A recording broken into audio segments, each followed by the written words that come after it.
स्वागत है हमारी खास पेशकश में। मैं हूं नीलू। तो बात आज सूर्य ग्रहण की हो रही है और कोरोना काल में सूर्य ग्रहण जारी है। सूर्य ग्रहण सुबह 9:15 से लेकर 9:15 से 58 सेकंड पर शुरू हुआ है और दोपहर 2:58 तक ये समाप्त होगा। ग्रहण लगने से 12 घंटे पहले सूतक काल आरंभ हो जाता है, जिसके चलते शाहजहांपुर में सभी मंदिरों को बंद कर दिया गया है। इस दौरान पूजा पाठ के कार्यक्रम भी बंद कर दिए गए हैं। इस दौरान मंदिर के कपाट बंद हो गए हैं। मूर्ति वहां पर छूने की पाबंदी है।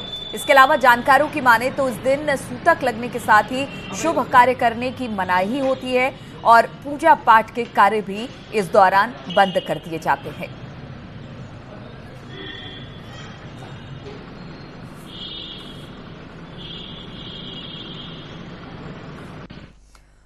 और काशी में मंदिरों के कपाट बंद है। ग्रहण काल के बाद ही अब दर्शन हो सकेंगे। कई प्रमुख मंदिरों के द्वार और गर्भगृह का कपाट बंद कर दिया गया है और भक्त अपने घरों में ही भगवान सूर्य पर लगने वाले ग्रहण के लिए पूजन पाठ कर रहे हैं।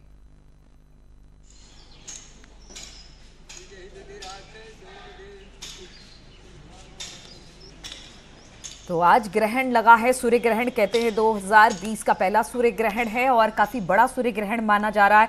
हालांकि इस वक्त ग्रहण काल चल रहा है जब हम आपके साथ जुड़ आए हैं और तमाम मंदिर और जो भी देवस्थान होते हैं उसे बंद कर दिया जाता है। कहते हैं कि सूतक काल से ही जो भी देवस्थान होते हैं उसे बंद कर दिया जाता है। इस दौरान कोई भी शुभ कार्य नहीं किया जाता। बहुत सारी ऐसी बातें हैं जिसको लेकर इस सूर्य ग्रहण में मनाही होती है।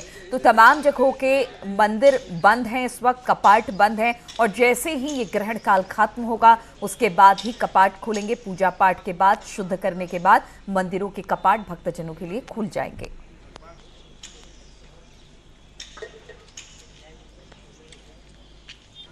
आराम से जा, कोई दिक्कत नहीं। तो इस सूर्य ग्रहण का किस तरह का प्रभाव पड़ने वाला है, किस तरह से इसको विज्ञान देख रहा है और किस तरह से इसको ज्योतिष देख रहे हैं, इन दोनों पहलुओं पर हमारी बातचीत होगी। और हमारे साथ तमाम मेहमान भी इस वक्त जुड़ गए हैं। अरविंद परांजपे इस वक्त डायरेक्टर नेहरू तारामंडल लखनऊ से होंगे, जबकि राखी टैरो कार्ड रीडर हमारे साथ नोएडा से होंगे। आचार्य राज मिश्रा ज्योतिषाचार्य होंगे और सुमिता मुखर्जी खगोल शास्त्री हमारे साथ होंगे। सबसे पहले बात करते हैं आचार्य राज मिश्रा जी से ही। आचार्य राज मिश्रा जी, इस वक्त जब हम सब आपस में रूबरू हो रहे हैं, ग्रहण काल चल रहा है, खासतौर पर अगर सूर्य ग्रहण की बात की जाए तो कितना अहम ये सूर्य ग्रहण है, चाहे वो भारत के लिहाज से कह ले, तमाम राशियों के लिहाज से कह ले या फिर ज्योतिष के लिहाज से कह ले? देखिए, मैं अगर उठा करके इस ग्रहण को देखता हूं तो वास्तविकता में बहुत महत्वपूर्ण है पूरे विश्व के लिए।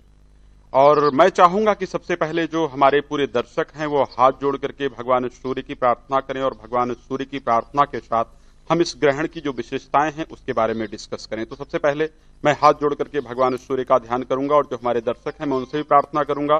सब लोग हाथ जोड़ करके भगवान सूर्य का ध्यान करें, फिर हम डिस्कस करते हैं। ओम हे सूर्यो सहस्रेशो तेजो राशे जगत्पते अनुकंपमये मयाम देवा गृहाणरघम दिवाकरः। बोले सूर्य भगवान की जय। मैं भगवान सूर्य से प्रार्थना करता हूं उनका आशीर्वाद हम सब पर बना रहे ताकि सभी का जीवन सुख समृद्धियों से परिपूर्ण हो। जैसा कि आप लोग जानते हैं कि ये कंकड़ाकृत जो सूर्य ग्रहण है, चूड़ामणि जो सूर्य ग्रहण है, आज रविवार के दिन विशेष रूप से लग रहा है और मृगशिरा नक्षत्र के अंतर्गत मिथुन राशि में यह नक्षत्र घटित हो रहा है। खास करके अगर पूरे विश्व को लेकर के देखा जाए, आप लोगों को पता है हम लोग आज पूरा विश्व एक बहुत मुश्किल परिस्थिति से गुजर रहा है। कोरोना वायरस को लेकर के देखा जाए तो मुश्किल परिस्थिति से गुजर रहा है और दिसंबर में जो लास्ट सूर्य ग्रहण पड़ा था वो 26 दिसंबर 2019 को पड़ा था और तभी से कहीं ना कहीं एक ये वैश्विक जो महामारी, जो वैश्विक विपत्ति है वो हमारे विश्व में पूरी तरह से आई थी। तो इस ग्रहण के पड़ने से उस समस्या से, जो समस्या उस ग्रहण से प्रारंभ हुई थी, वो इस ग्रहण के बाद कहीं ना कहीं उस समस्या से निवारण का जो मार्ग है वो निश्चित रूप से हमें नजर आने वाला है। लेकिन उसके साथ एक महत्वपूर्ण चीज देखने को लेकर के अगर हम पूरे विश्व को लेकर बात करते हैं इस ग्रहण का, क्योंकि ये ग्रहण रविवार को पड़ रहा है और सूर्य विशेष रूप से राजनैतिक जो परिस्थितियां हैं उनके कारक ग्रह माने जाते हैं। तो इस कंडीशन में जो अलग अलग देश हैं उनके राष्ट्र अध्यक्षों के बीच में निश्चित रूप से एक तनाव का वातावरण बनेगा। कहीं ना कहीं राजनीतिक जो उथल पुथल है वो बहुत ज्यादा आने वाले 6 महीने के अंदर हमें देखने को मिलेगी। एक दूसरे जो देश हैं उनके अंदर जो टकराव का वातावरण है वो निश्चित रूप से हमें इस ग्रहण से देखने को मिलेगा। उसके साथ क्या होने वाला है, क्योंकि जो मृगशिरा नक्षत्र है इसके जो देवता है वो चंद्रमा है और जो इसके स्वामी है वो मंगल है। मंगल दुर्घटना, हिंसक प्रवृत्ति, आगजनी इत्यादि का जो कारक ग्रह है वो माना जाता है। मंगल नक्षत्र का स्वामी होने से यानी मंगल के नक्षत्र में यह ग्रहण घटित होने से क्रोध की जो वृद्धि है वो बहुत ज्यादा होगी। इस कारण से आगजनी इत्यादि की घटनाएं, दुर्घटना इत्यादि की घटनाएं आप लोग बहुत ज्यादा इस ग्रहण के बाद देखने वाले हैं। तीसरी चीज, क्योंकि चंद्रमा नक्षत्र के देवता हैं और चंद्रमा जल के कारक ग्रह माने जाते हैं और उसके साथ आर्थिक परिस्थिति और औषधि के कारक ग्रह माने जाते हैं। तो चंद्रमा के अंदर, क्योंकि चंद्रमा के नक्षत्र में ये ग्रहण घटित होने के कारण, जिसके वो देवता हैं उस नक्षत्र में ये ग्रहण घटित होने के कारण आपको कहीं पर देखने को मिलेगा कि वर्षा के कारण बहुत सारा नुकसान हो रहा है। सुनामी लहरें इत्यादि जो समुद्र की तरफ से उठती हैं वो कहीं ना कहीं हमें देखने को जरूर मिलनी है इस ग्रहण के बाद 6 महीने के अंदर। तो और कहीं दिखने को मिलेगा कि बिल्कुल वर्षा नहीं हो रही, कहीं सूखा पड़ेगा, यानी अकाल जन्य जो परिस्थितियां हैं वो उत्पन्न होंगी। तो इस ग्रहण के बाद बहुत सारी चीजें घटित होने वाली हैं, लेकिन कोई भी चीज जब घटित होती है तो हर चीज अच्छी ही नहीं करती है या हर चीज बुरी ही नहीं करती। बिल्कुल, इसके अच्छे बुरे मायने भी बिल्कुल राज मिश्रा जी हम समझेंगे ज्योतिष और धर्म के हिसाब से, लेकिन चूंकि बात धर्म और ज्योतिष की हमने कर ली, लेकिन कहीं ना कहीं विज्ञान खगोल शास्त्र से भी ये जुड़ा हुआ है और काफी अहम है उनके लिए भी। अरविंद परांजपे, डायरेक्टर नेहरू तारामंडल मुंबई से हमारे साथ है।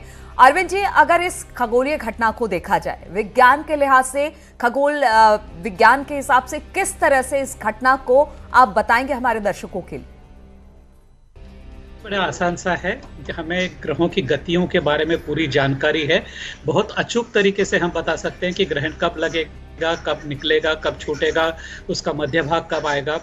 और जैसे अभी मैं सुमिता जी को भी देख रहा हूँ कि वो कुछ पी रही हैं, तो मैं आपको बताना चाहता हूं कि जितने भी ज्योतिषाचार्य ने जो बात कही है कि ऐसा करना चाहिए, वैसा नहीं करना चाहिए, आज मैंने अपनी पूरी लाइफ में 6 तो खग्रास सूर्य ग्रहण देखे हैं, पता नहीं कितने मैंने खंडग्रास मतलब आंशिक सूर्य ग्रहण देखे हैं, और मैं आपके सामने खड़ा हूं। और जब भी ये ग्रहण होता है तो ये लोग जो कहते हैं कि नहीं करना चाहिए वो मैंने सब किया है।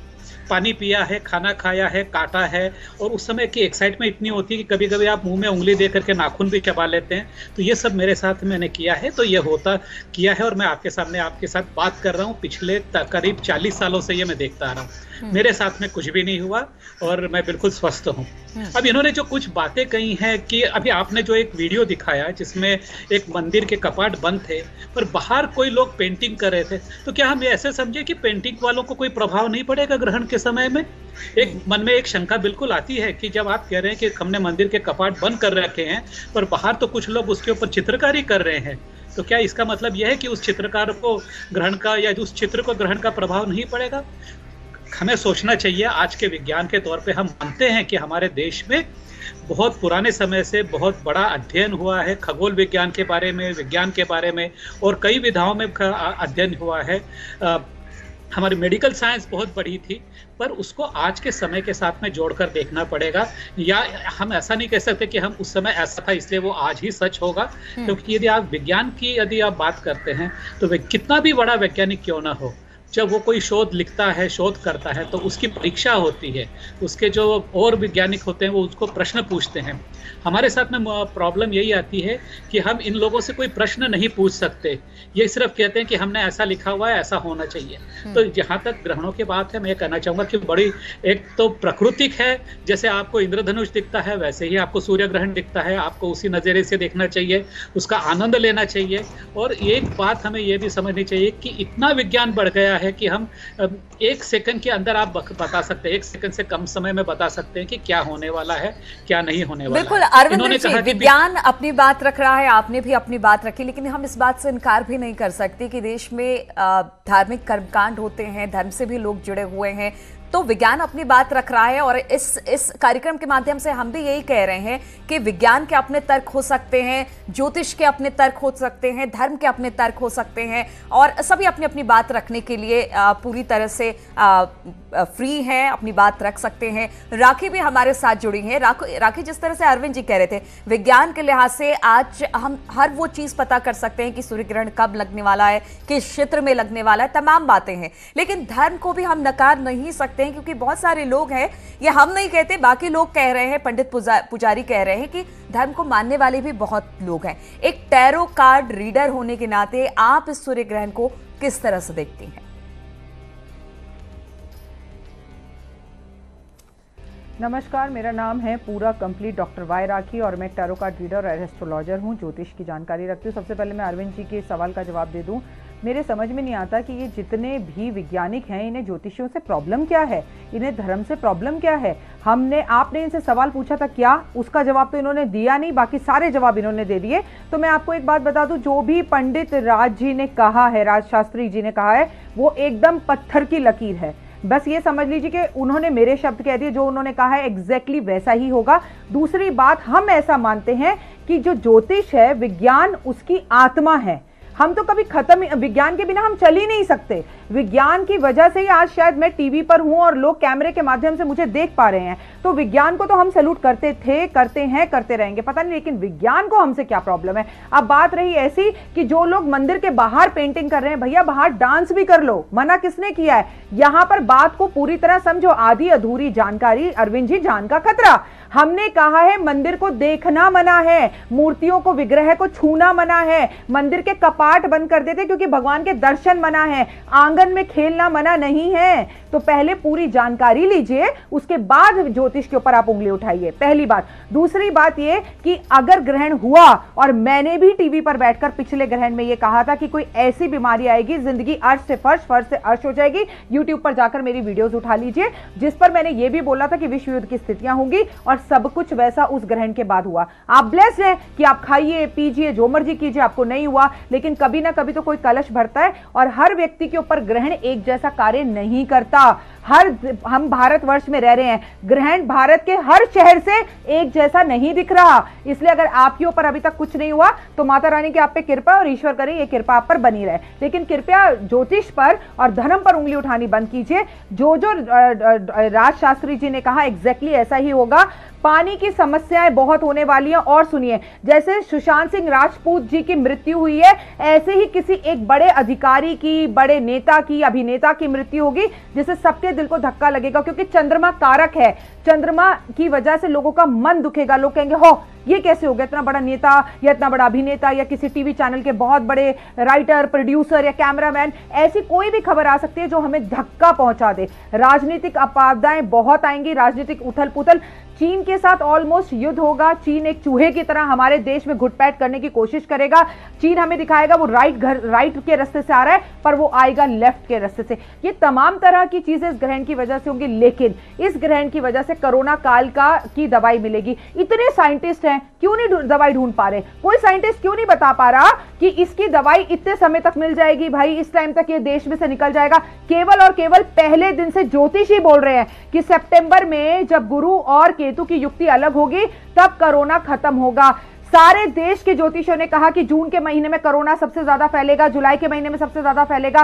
तब तो आपने ज्योतिषियों की बड़ाई नहीं करी आकर। और आप अगर धर्म की कहते हैं गर्भवती महिला खुली आंखों से ना देखे ग्रहण को, तो आप बुराई करने लगते हैं, आप ज्योतिषों को ढोंगी कहने लगते हैं, आप कहते हैं ज्योतिष बताए तो मुसीबत और ना बताए तो। बात रखी और तर्कों के साथ ही हम इस शो को भी कर रहे हैं, ताकि जो तर्क हो वो हमारे दर्शकों को भी समझ में आए, चाहे वो विज्ञान के हिसाब से हो या धर्म के हिसाब से हो। और जिस तरह से हम बात करेंगे अरविंद जी से एक बार फिर से। अरविंद जी, जिस तरह से वाई राखी कह रही हैं कि ऐसा नहीं है कि ज्योतिष विज्ञान है, ज्योतिष भी अपने आप में एक विज्ञान है, उसको भी हम देखें और उस पर उंगली उठाने की बात नहीं है। लेकिन एक सवाल यहां पर मेरा यह भी है, चूंकि हम दर्शकों को तक तमाम बातें पहुंचा रहे हैं, तमाम पहलुओं को पहुंचा रहे हैं, क्योंकि ग्रहण काल में यह कहा जा रहा है कि इधर पिछले कुछ दिनों से हमने देखा कि बहुत सारे भूकंप के झटके आ रहे थे।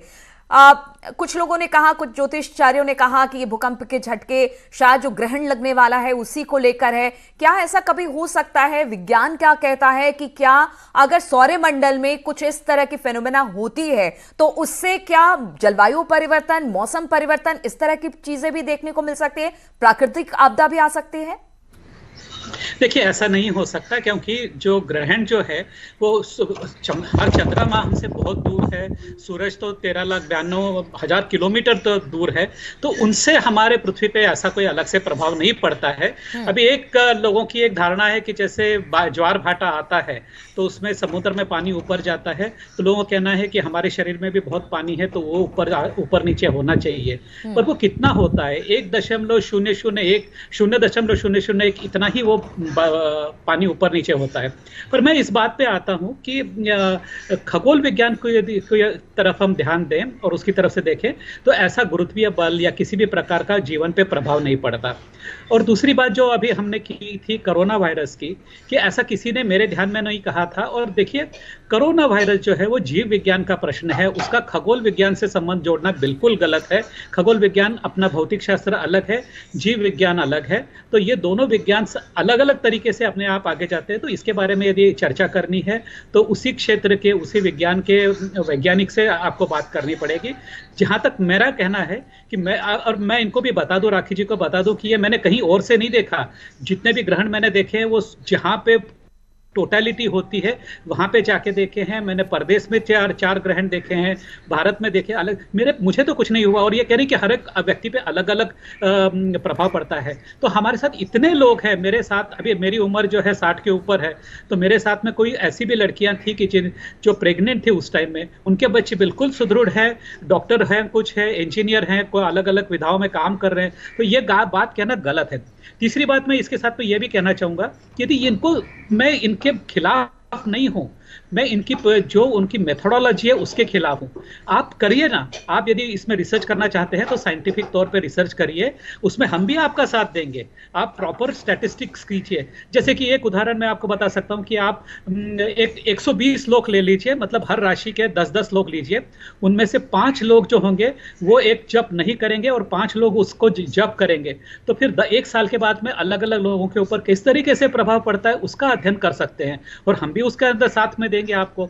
और जो आप वक्र की जाने की बात करते हैं, ग्रहों के वक्रों की जाने की बात करते हैं, तो ये तो बड़ा रिलेटिविटी का बड़ा सामान्य सा एक उदाहरण है कि जब 2 ट्रेनें साथ चलती हैं, बराबर चलती है, और उसमें से एक जो है उसकी गति थोड़ी सी कम हो जाती है तो आपको लगता है कि वो पीछे की तरफ जा रही है। बिल्कुल इसी की तरह से हमें ग्रह भी आगे पीछे जाते हुए दिखाई देते हैं, जिसको सबसे पहले कोपरनिकस ने कहा था 1700 ईस्वी में। तो इसमें बड़ी कोई अचरज वाली बात नहीं है, इसको बड़े आसानी से यह गणित समझा जा सकता है और बच्चे समझते भी हैं। पर मैं इनको एक थोड़ी सी बात ये भी कह दूं कि आने वाले समय में हमारा जो युवा है वो बहुत जानकार होता चला जा रहा है, वो इन बातों पे अब कम विश्वास करेगा। आप इसको यदि प्रूव करना चाहते हैं तो साइंटिफिक तौर पे प्रूव कीजिए, गणित कीजिए, गणित के आधार पे आप स्टैटिस्टिक्स दिखाइए। जैसे अभी कोरोना वायरस की भी जो टेस्टिंग की बात चल रही थी कि जो डॉक्टर हैं वो ये कहते हैं कि हमने इनको ये लस दी, इसको ये मेडिसिन दिया, इनमें से इतने को ठीक हुआ, इनमें से इतने को ठीक नहीं हुआ, तो इस मेडिसिन को हम उपयोग में ला सकते हैं या नहीं ला सकते। तो उसको वैज्ञानिक तौर पे देखिए, हम इनके खिलाफ बिल्कुल नहीं है। राखी जी, मैं समझ जाइए आप कि हम आपके बिल्कुल खिलाफ नहीं है, पर बिल्कुल खिलाफ नहीं है, लेकिन बात जब विज्ञान की और धर्म की होती है तो इस तरह के क्लैशेस होते हैं। आज इसी को हम खत्म करने की कोशिश कर रहे हैं और हर पहलू से जानने की कोशिश कर रहे हैं। सुमिता मुखर्जी भी है, उनसे भी एक सवाल लेते हैं। सुमिता मुखर्जी कहते हैं कि जो ये सूर्य ग्रहण होता है, जब पृथ्वी और सूर्य के बीच में चंद्रमा आ जाती है तब ये ग्रहण लगता है। ये एक नेचुरल फेनोमेना है और इसको इसी तरह से देखना चाहिए, ना कि इसको धर्म से जोड़ा जाना चाहिए या फिर किसी तरह से इसको किसी मिथ के तौर पर जोड़ा जाना चाहिए। आप इसको लेकर क्या सोचती हैं? जी बिल्कुल, हम सही समर्थन करते हैं डॉक्टर साहब का कि वो कहते हैं कि वैज्ञानिक तौर से प्रमाणित करने वाली बात वो ये है कि ज्योतिष शास्त्र भविष्यवाणी कर लेता है, साइंस जो है वो भविष्यवाणी नहीं करता है, वो प्रत्यक्ष रूप से दिखा पाता है। तो अगर आप ये कहते हैं कि इसमें कोई अनहोनी बात होनी है, अरे अनहोनी बात कौन सी होनी है? आप पर्टिकुलरली बोलिए ना, किसी को धक्का पहुंचेगा मृत्यु होने पे, किसकी मृत्यु होगी आप पर्टिकुलर बता दीजिए। आप बता रहे सितंबर में कोरोना का वायरस का इलाज निकल आएगा, इतना आसान नहीं है, क्योंकि हर एक इलाज और वैक्सीनेशन निकालने के लिए उसमें ह्यूमन बॉडी पर उस पर अच्छे से एक्सपेरिमेंट करना पड़ेगा। इतना आसान तो है नहीं कि तुरंत से उसका वैक्सीनेशन निकल जाएगा। सारा विश्व इसमें लगा हुआ है कि ये फुल प्रूफ बनाया जाए। तो ये कोई भविष्यवाणी कर दे कि सितंबर में निकल जाएगा, तो ये हमें लगता है गलत है। विश्वास होना अच्छी बात है, लेकिन अंधविश्वास होना गलत है, और लोगों के बीच में अंधविश्वास फैलाना और भी गलत है। मेरे तरीके से ये है कि एक खगोल व्यवस्था है, चांद जो है पृथ्वी के चारों ओर घूमता है और ये दोनों सूर्य की ओर घूमता है। ये घूमते हुए एक समय आता है जब एक सीधी रेखा में पृथ्वी, चंद्रमा और सूरज आ जाता है, और इसको हम लोग कहते हैं कि जब हमें सूरज नहीं दिखाई देगा तो वो सूर्य ग्रहण है। तो यही इतनी सिंपल सी बात है। बिल्कुल सुमिता जी, तो कह सकते हैं कि जो एक खगोलीय घटना है, लेकिन खगोल को ज्योतिषाचार्य भी अपनी नजर से देखते हैं। राज मिश्रा जी कुछ कहना चाह रहे हैं। राज मिश्रा जी, हम आपके पास आएंगे क्योंकि बहुत सारे ऐसे फैक्ट्स हैं जिन पर बात करना है। ज्योतिष क्या सोचता है, वो किस तरह से इस खगोल विज्ञान को ज्योतिष के साथ जोड़ता है, इन तमाम पहलुओं पर बातचीत होगी, लेकिन एक छोटे से ब्रेक के बाद।